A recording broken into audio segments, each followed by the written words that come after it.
not that far, but just this far. What? Okay. Hi guys, and welcome back to my channel. So today, Hey, YouTubers. I finally am doing my labor and delivery story for you guys. A lot of you guys have been requesting it, so I thought I'd share that with you guys. And I have Song here with me, so we are going to share with you guys our whole experience, what happened, what went through, what we went through together. Finally, we are able to do this for you guys because he's been busy throughout the week with work and I've been busy with baby, and I didn't want to share the story alone without him because of course he was a part of this, so I thought we'd share both of our thoughts, experience, and how we feel. My induction date, scheduled date, was supposed to be for Monday the 16th, I believe. Yes. At 5 p.m. At 5 p.m. But I actually went in on Sunday night. the 15th. I was having contractions early that night. I think I had them... At that time, you were having contractions once every... like 5 minutes. 5 minutes. Every 5 minutes. And that's when you should be worried.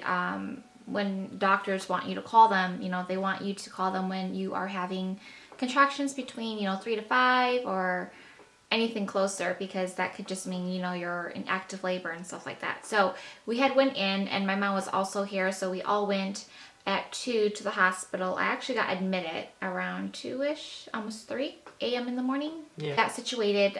We were supposed to, remember, we're supposed to be induced. I was supposed to be induced Monday at 5 p.m.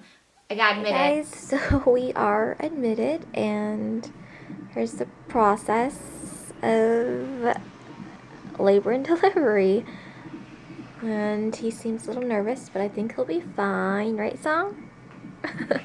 Yeah. I'm only laughing for now, but not for long.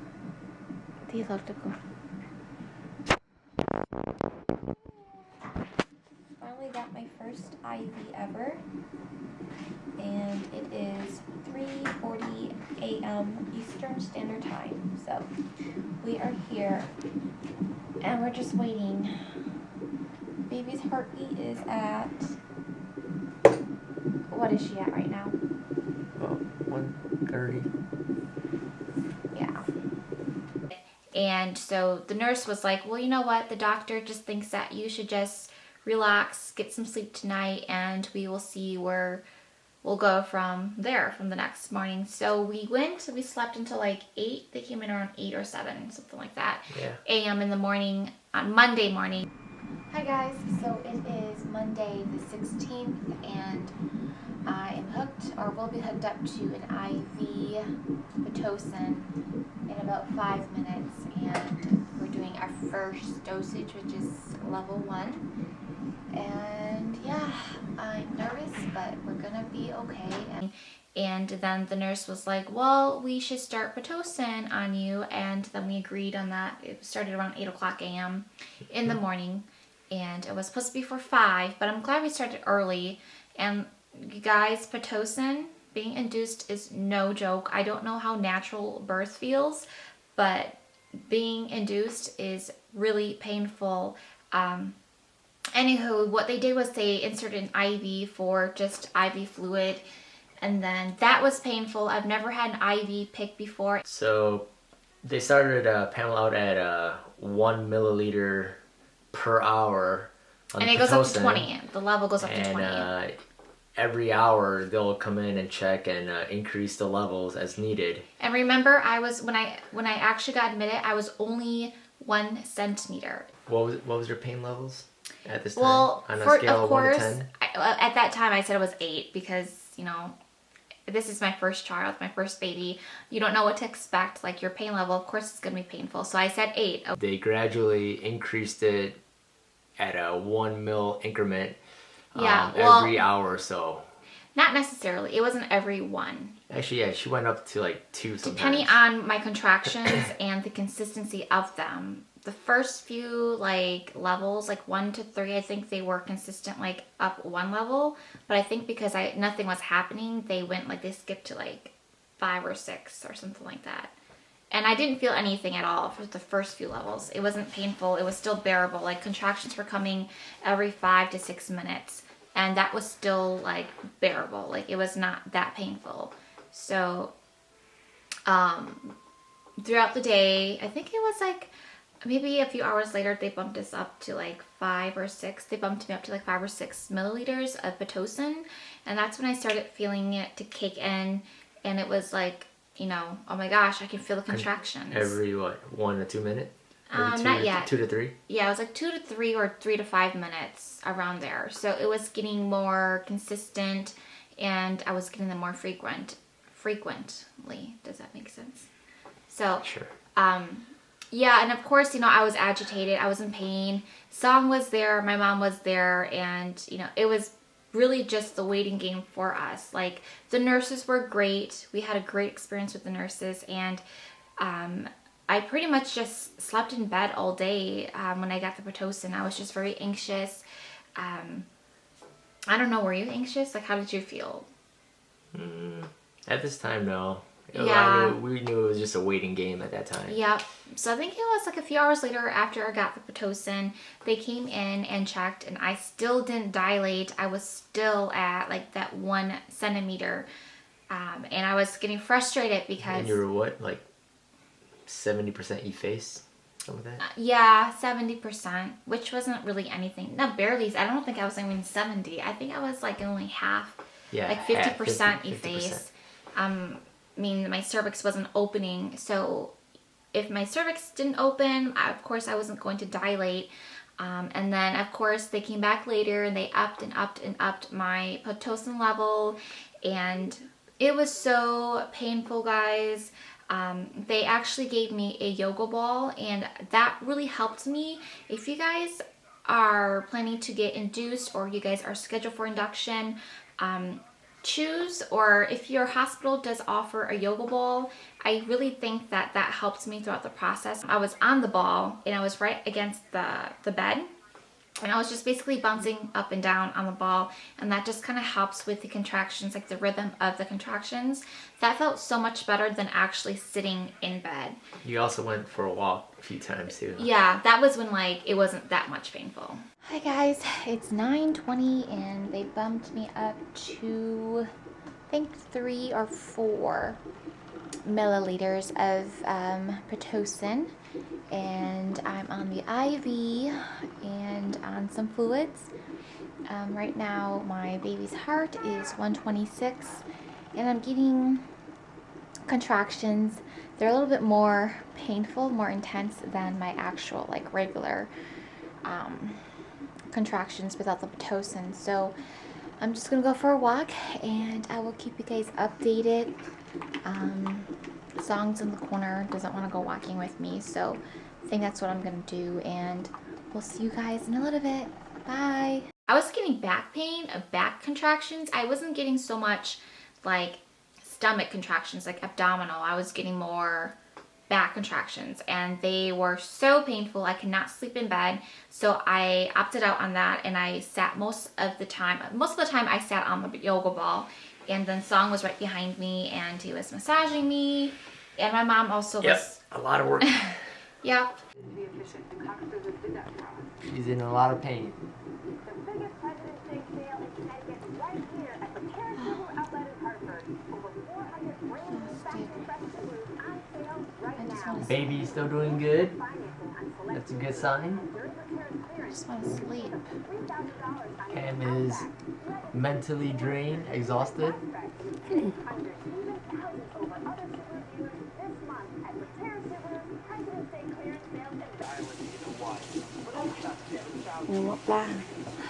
Most of them are indigenous Hawaiian, including my host.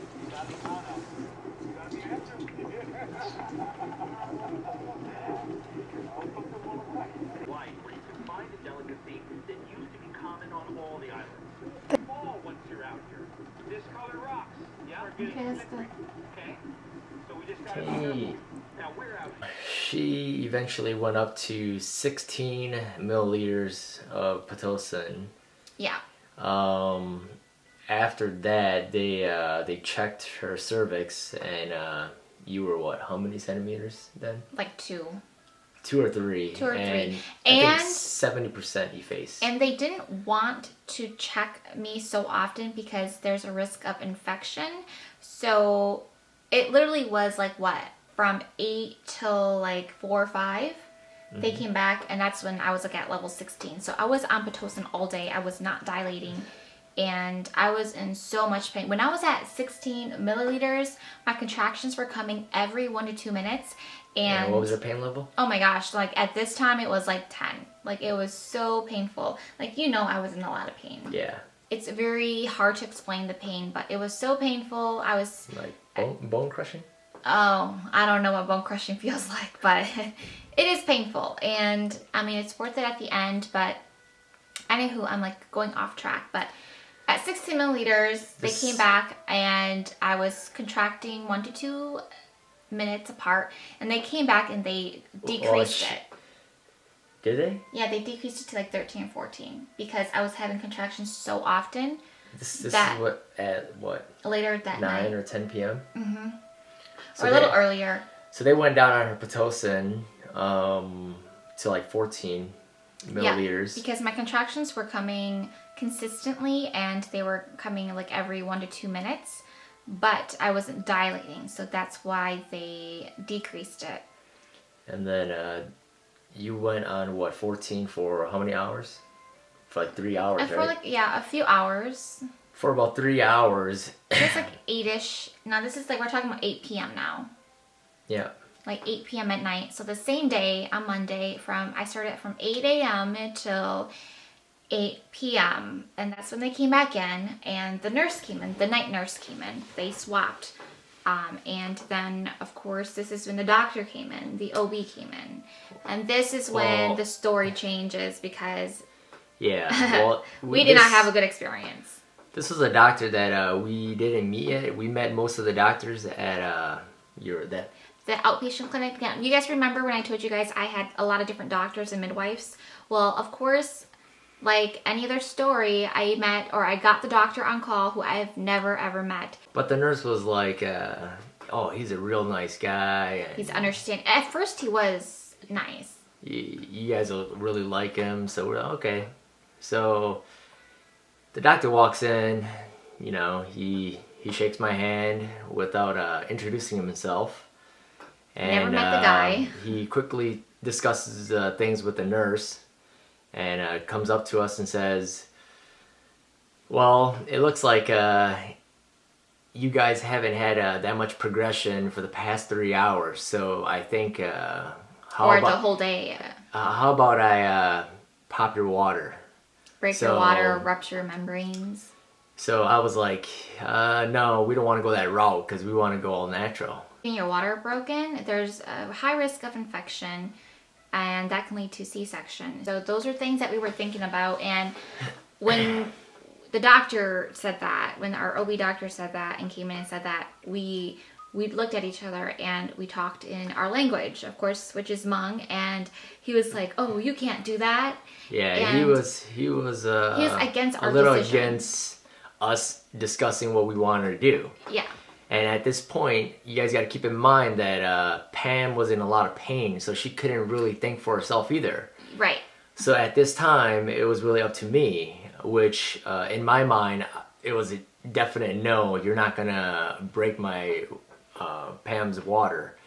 So at this point, the doctor got a little bit frustrated at me, and he knew I wasn't gonna budge with him.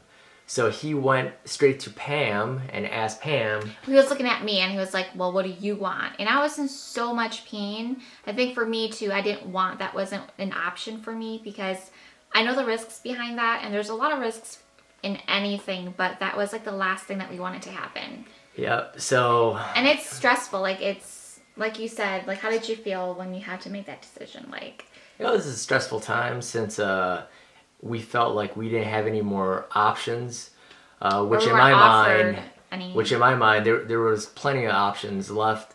First of all, they didn't go up to the 20 milliliters of pitocin, which they could have.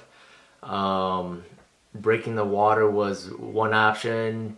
There was epidural, So there was a few options. Which well, he was like, well, let me first break your wife's water, and then if that doesn't work, then we'll put you on the epidural. But I would think that they would put you on the epidural first and then break your water, because then you would be in so much more pain. Yeah, so basically he wanted to do the more invasive procedure first before going to the less invasive. So in my mind, it was a big no-no. He was to a point where he questioned my education background, trying to explain to me why we should break the water. He gave example that, you know, in Denmark, before patients even get admitted to the hospital, they would get their waters broke. He got pissed off, and he basically just stormed out, and that was like, it. Oh, well, I'll come back whenever you guys decide. And he never came back, and the nurse came up to us, and the nurse was like, oh, I'm so glad that you guys stood up for yourself, because I've seen so many moms, so many parents who come in who just agree with whatever the doctor says and just do whatever they say. And I'm like, I'm glad that we stood up for ourselves, because this is our experience, our whole pregnancy. I don't want our decision to be based on the doctors or the nurses. You know, at the end of the day, I want it to be our experience. Exactly. Our choice. Yeah, the nurse was like, you know, she was surprised. She understood. That, she was supportive. I stood up to the doctor, because most patients would have just, you know, gone with what the doctor said. And, you know, I knew that, you know, the C-section rate, you know, nowadays has dramatically increased. So, you know, I didn't want to take that chance. Oh, well, okay. I guess we have a new addition to this video. She was just crying. Her face is all red now. Hi. Say hi. Oh, look at you crying. Yeah, she just woke up from her nap. I had basically two options, epidural or breaking the water. I definitely knew I didn't want to break the water. One, I knew the risk, and two, because the doctor was an asshole. So I didn't want to go that route. Watch your language. We decided to go the epidural route. Just because my wife was in so much pain at this time too. And you guys know that I was really against anything, like, you guys know that I want it natural all the way. It's something that you can't prevent, and I always feel like maybe that's what God wanted me to do, or wanted me to go through. And I felt horrible going the epidural route, because, you know, I've heard horror stories, and I'm just really against just that kind of stuff. But at that point, I was in so much pain that I just wanted something to relieve my pain. And so we decided to go the epidural route, because there was only really two options, and that was either getting my water broken or epidural. And so we went the epidural route. Yep. And so it was around 9 p.m. or 10 p.m. Oh, it was like 10 p.m. at this time now. Yeah, and so the nurse also really recommended epidural, because she just had her kid not too long ago, and she said it really helped her out. So we went ahead and decided we were going to do epidural. So they called the anesthesiologist, and she was in within 5 minutes. She was amazing. So, like, it was in and out for her. I was in so much pain, I couldn't even sit still, but she instructed me in a way where I was calm. She was able to work around my pain, and she was amazing. And even Song saw it, and he was like, yeah, she was great. And for me, when you got the epidural, oh my gosh, they make you bend over, and it's like, when they insert like the needle or the catheter, it's like a bee sting, but for me, it was painful. I don't know if you guys had a painful experience, but it shouldn't be painful. But I think because I was already in so much pain with that, like, I felt the bee sting, and plus it was quick. She didn't see it, but I saw the needle size, and it's not a small needle. How big was it? It's pretty good size, but yeah, I didn't see the. I think I probably would have fainted. There was a small amount of blood. 10 minutes later. Yeah, it was supposed to be like 10 minutes. Oh my gosh, guys, I could not feel my legs for the life of mine. Like, but tingly. The contraction pain was also gone, right? I couldn't feel anything. I was basically numb from waist down, and it was the best feeling ever. It probably wasn't the best choice, but at that time, it was the best choice we've ever made for me. It made both of us less stressed. So yeah, keep in mind, Pamela was going through contractions for how long now? Well, it was from that Friday early morning, like late night. 10 plus hours of contractions. So well, more than that, because I was having contractions earlier. So she's in a lot of pain. All day. It drained a lot of her energy. I was not myself. And we knew that we also had to save a lot of her energy for the end part of pushing too. So at this point, it was really critical, and we were very happy that the epidural helped her out. After that, we just took a nap. The nurse was like, "Well, won't you just relax, get some sleep, and we'll come back later and check to see if there's any progression." So they came back around 3. It was 10. No, it was 2 something. It's like 2. Okay, so it's like 10 is when they came in. 2 a.m. Tuesday morning. Yeah, Tuesday. They came in, and the nurse, this is a new nurse now, and she came in and checked, and she's, while I was actually on the epidural between the 10 to 2, they gave me like a peanut ball. It's kind of like a yoga ball, but it's shaped like a peanut, and they put my legs like this. So one leg on the bottom, one leg on top, and it's supposed to help open your cervix or something like that. So I had that with me or on me for that 4-hour frame. At this time, I was pretty tired, but I heard the activity. Nurse, so she was checking Pamela's cervix. So I asked her, how much is she open? And the nurse was like, "Oh, she's fully dilated. I could feel the baby's head already." So I was like, "Oh, wow." I was like, "What?" Like, she just woke me up. I'm like, "Oh my gosh." She's like, "Did you not know your water broke?" I'm like, "I'm on the epidural. I can't feel anything down there." The nurse was like, "Oh my gosh, you're ready to push." And I'm like, "I'm ready to push." So they turned on the lights, they got everything ready, and my mom woke up, Song woke up, and I was like, "Oh my gosh, now I really do know." Like, my whole gown was all soaked and it was kind of bloody, and I couldn't feel anything, Epidural just makes you completely numb. Pamela at this point was ready to push. And so the 2 nurses was actually telling Pamela to push already. So Pamela was just pushing like crazy, which I don't think she should have. I couldn't feel anything, so I was going based on the monitor. Every time I had a contraction, the nurse would tell me push, and I couldn't tell how hard or how soft I was pushing. I was just like pushing, and the nurses were like literally like picking at me. I know it's kind of like weird when I'm doing this, but they were literally like picking at me, and I was pushing and pushing and pushing for like a good 5 minutes. Yep. And Song saw the head. Song saw Chloe's head like sticking there, and she had a lot of hair. And then I guess they called the doctor. They finally called the doctor. I couldn't feel the pushing, okay? But when her head was sticking out of my private area down there, I could feel it, and it was painful because I was sitting like that for like a good 5 minutes. I pushed within 15 minutes. Yeah, not even. It was real quick. He came in, he got dressed up. Granted, the baby's head was already sticking out. It barely took me any time to push Chloe out, and it was like the greatest feeling ever. Like, from there on, we had a good experience. It was a big sigh of relief, knowing, how much like the baby's pain out. Pam went through and how stressful everything was, and it was just a good moment at that time. Yes. Chloe Evelyn. Say hi. Yeah, such a good girl. 8 pounds, 21 inches, born 3:36 a.m. Ginger, mommy, sini.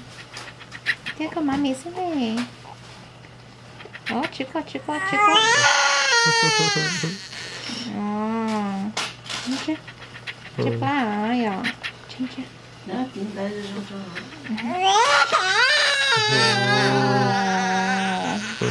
Ginger. Dia mommy sini, Ginger. Right now it is 4:30 in the morning. Baby was born at what time, Pam? 3:36 a.m. Oh, look at Chloe Everly Vang. Oh, mommy sini. Your mommy. Ayo nih, orang nih tema iki mau.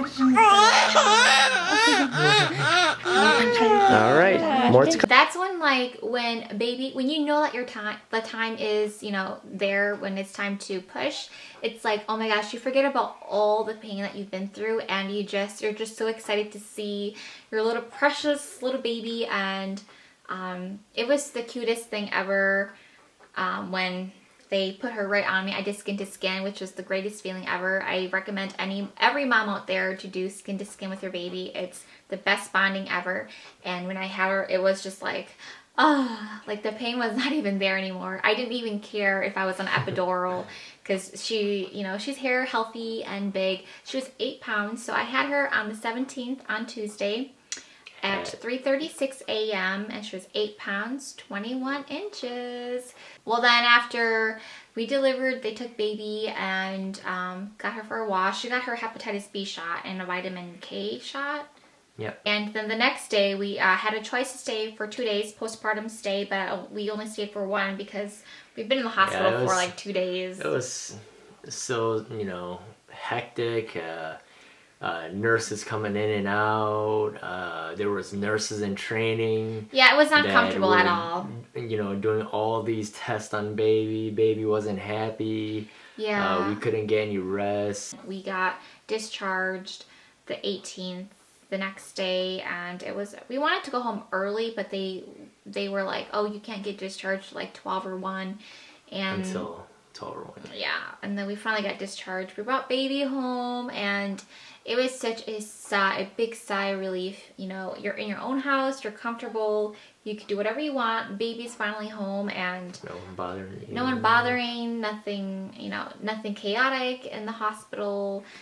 No. It was a good experience when we came home. It was the first day with Cloessie.